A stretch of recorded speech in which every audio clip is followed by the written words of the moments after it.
Einu sinni var lítill Lárus sem hét Jónas. Hann átti heima í Álfholtsskógi.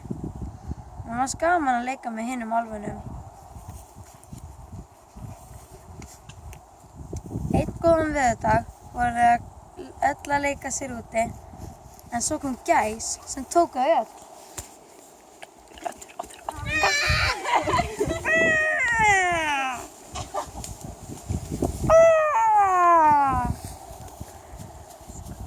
En gæsin var slösuð í einu parti af fætinum og missti því takið af Jónasi, sem datt í hrúgu af nálum.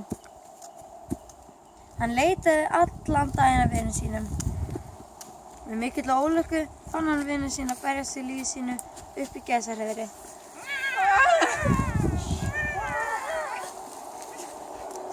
Hann klifraði upp eins og álfar gera og byrjaði að berjast í gæsangana með miklum erfiðleikum notaði hann krafta sína til að sigra ungana og bjarga vinum sínum.